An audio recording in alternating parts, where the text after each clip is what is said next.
అందరికీ జేబీఎం. నేను Rajesh Mahasena. Welcome to Mahasena media. జనరల్గా వైఎస్ఆర్సీపీ అధికారంలో ఉన్నప్పుడు తెలుగుదేశం కార్యకర్తల మీద, జనసేన కార్యకర్తల మీద విపరీతమైన కేసులు, అడ్డగోలు కేసులు, తప్పుడు కేసులు పెట్టారు.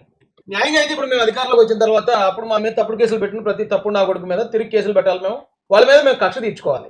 కానీ చంద్రబాబు గారు, లోకేష్ గారు, పవన్ కళ్యాణ్ గారు మనం ప్రతీకారం తీర్చుకోవద్దు, కక్ష సాధింపులు మనకొద్దు, వాళ్ళు చేసిన ఏదో పనుల వల్లే కదా వాళ్ళు 11 కూర్చోబెట్టారు. కాబట్టి మనం అభివృద్ధి, ప్రజలకు ఏమి సంక్షేమాలు అందించాలి, ఏం మాట ఇచ్చాం అవన్నీ చేసుకుంటూ వెళ్ళిపోదామని వాళ్ళ ముగ్గురు డిసైడ్ అయ్యారు. వాళ్ళని కార్యకర్తలు అందరూ కూడా ఫాలో చేసేస్తున్నారు. అయితే 2024లో కనుక మళ్ళీ వైసీపీ వాళ్ళు గెలిస్తే వాళ్ళు హిట్ లిస్ట్ తయారు చేసుకున్నారండి. 24లో కనుక జగన్ వస్తే ఇగో ఈ హిట్ లిస్ట్లో ఉన్న ప్రతి ఒక్కరిని కూడా అయితే జైలుకి పంపించాలి, లేకపోతే ఈ రాష్ట్రం నుంచి బయటకు తరమాలి, లేదా పైకి పార్సల్ చేసేయాలి. అలా హిట్ లిస్ట్ తయారు చేశారు. మా అందరి అదృష్టం వల్ల 2024లో కూటమి దిగ్విజయం సాధించింది. అయితే అరే మన హిట్ లిస్ట్ వేస్ట్ అయిపోయింది అనుకున్నారు 2-3 నెలలు. తర్వాత వీళ్ళకి ఏంటంటే ఓకే వీళ్ళేమో మన మీద కేసులు పెట్టట్లేదు, మన మీద దాడులు చేయట్లేదు, మనం చేసినట్టు మనం వాళ్ళ పార్టీ కార్యాలయాల మీద దాడి చేసినట్టు వీళ్ళు మన మీద పార్టీ కార్యాలయాల మీద దాడులు చేయట్లేదు, సో వాళ్ళు మంచిగా ఉన్నారు కదా, అయితే ఇప్పుడు కూడా మనమే పెడదాం కేసులు అని వాళ్ళ అధికారంలో ఉన్నప్పుడు వాళ్ళే పెడతాడు కేసులు వైసీపీ వాళ్ళు.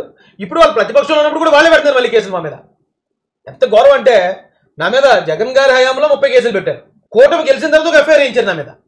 నా ఒక్కడి మీదే కాదండి, హిట్ లిస్ట్ ఒకటి. ఆ రోజున కూటమి కోసం ఎవరైతే స్ట్రాంగ్ గా నిలబడ్డారో అలాంటి ప్రతి ఒక్కరిని కూడా తప్పుడు కేసులతో, తప్పుడు ఆరోపణలతో వేటాడుతున్నారు.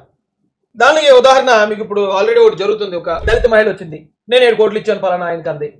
అయితే స్టార్టింగ్ ఆవిడ వచ్చి జాడ శ్రావణ్ అనేవాడు ఆవిడ ఉన్నాడు, ఆడితో ఒక ప్రెస్ మీట్ పెట్టింది.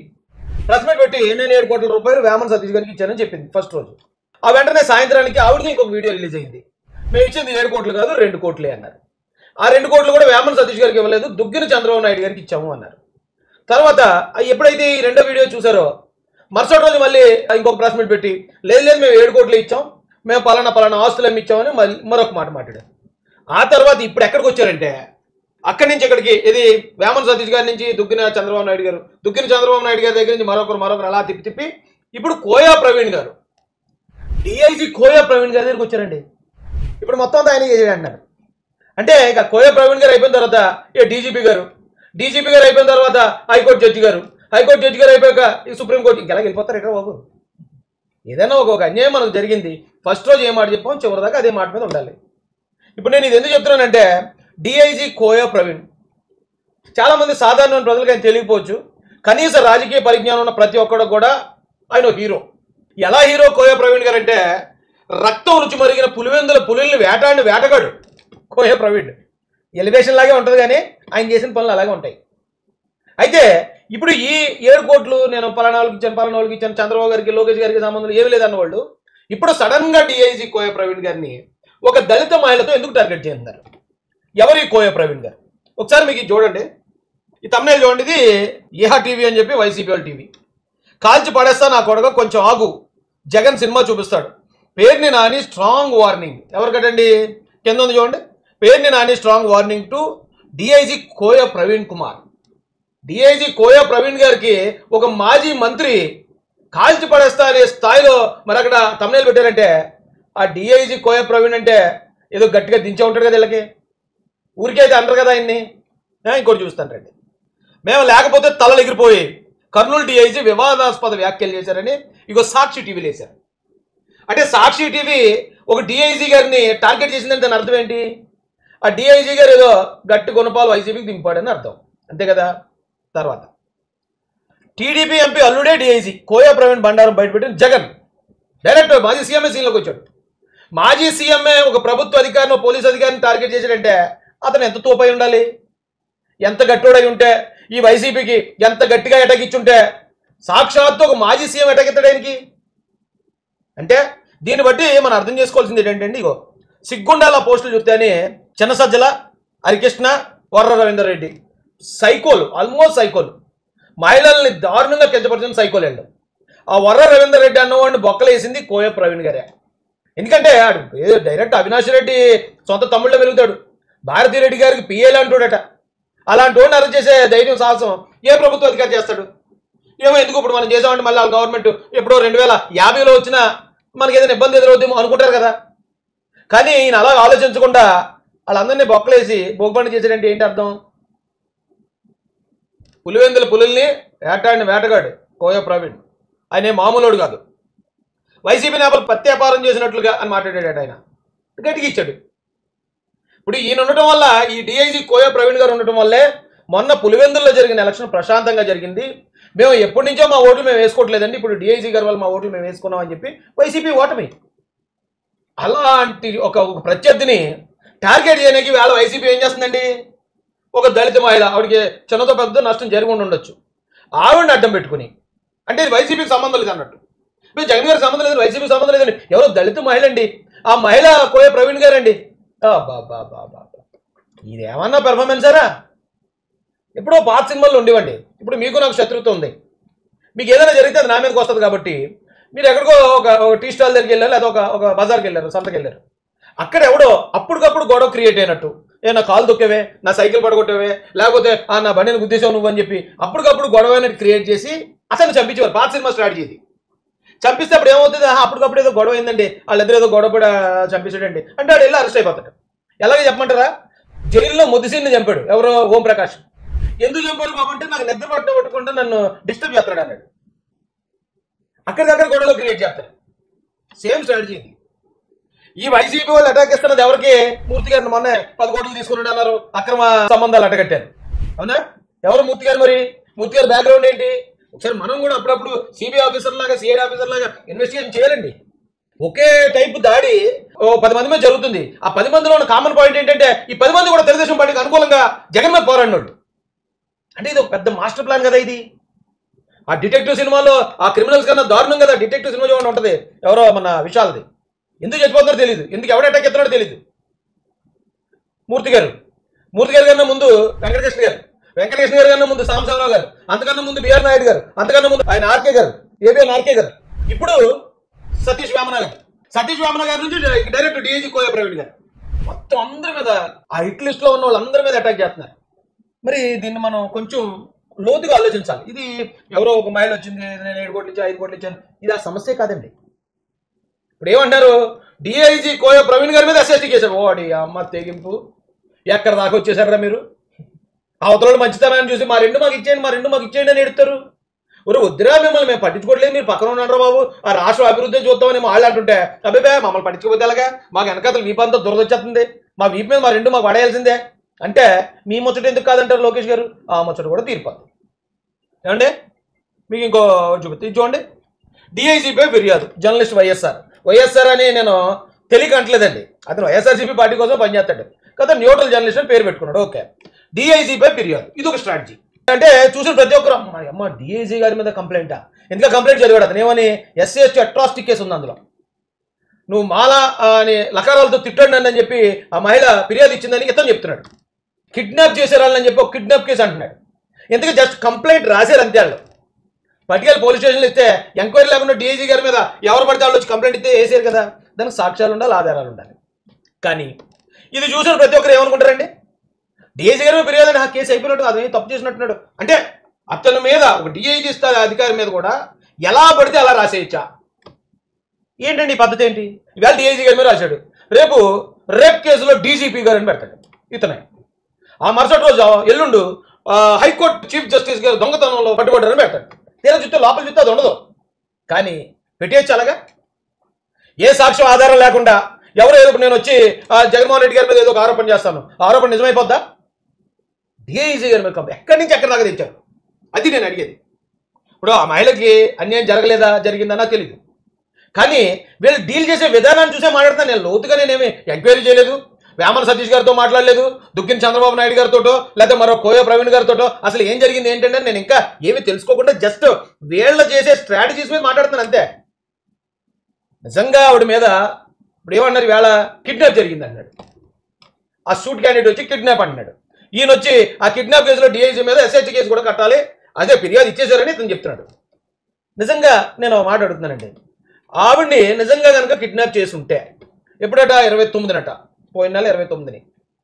మరి ప్రెస్ మీట్ పెట్టినప్పుడు మొట్టమొదటి మాట ఏం చెప్పాలి?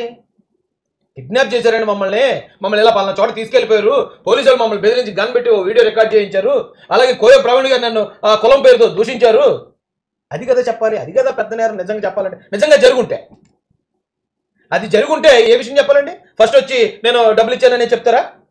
లేదా ఇక మా మీద ఎలా జరిగింది, కిడ్నాప్ జరిగింది, గన్ పాయింట్ పెట్టారు, గన్ పాయింట్లో మమ్మల్ని బెదిరించారు, లేకపోతే నన్ను కులం పేరుతో దూషించారు, అది కదా ఫస్ట్ పెట్టాల్సిన press meet. First press meet ఏమో డబ్బుల కోసం వేమన సతీష్ గారిని టార్గెట్ చేశారు. ఓకే, ఆ డబ్బుల కోసం అనే దానికి ఈవినింగ్ వచ్చేటప్పటికి మేము వేమన సతీష్ గారికి ఇవ్వలేదు, మేము 2 కోట్లే ఇచ్చాం, అది కూడా చంద్రబాబు గారికి అన్నాడు. చంద్రబాబు అంటే దుగ్గిరి చంద్రబాబు నాయుడు గారు అనేటప్పుడు ఆ వీడియో ఎప్పుడైతే వచ్చిందో అమ్మ ఈ వీడియో ఉందో మాకు చెప్పలేదు నువ్వు, ఇప్పుడు ఈ వీడియో కోసం మేము ఒక కథ అల్లాలి అని ఆ వీడియో కోసం అప్పుడు వెళ్ళిన కథ ఇదంతా. ఆ వీడియో ఎలా తీశారంటే వాళ్ళని అరెస్ట్ చేశారు, వాళ్ళని కిడ్నాప్ చేశారు, గన్ పాయింట్లో పెట్టి బెదిరించారు, అప్పుడు కోయ ప్రవీణ్ గారు సీన్లోకి వచ్చి ఆయన కూడా బెదిరిస్తే అప్పుడు అని ఆ వీడియో కోసం వెళ్ళిన కథ ఇది. బుర్రన్న ప్రతి ఒక్కడికి అర్థమైపోద్ది ఇది. బుర్ర గంజాయితో నిండిపోయిన వాళ్ళకి అర్థం కాదు, బుర్ర పేటీఎంతో నిండిపోయిన వాళ్ళకి అది అర్థం కాదు. నేను తప్పు పట్టట్లే, కానీ వాళ్ళనే ఈ వైసీపీ పార్టీ వాడుకుంటుంది. ఆ భార్య భర్తలిద్దరిని సడన్గా వదిలేస్తారు నట్టేట్లో.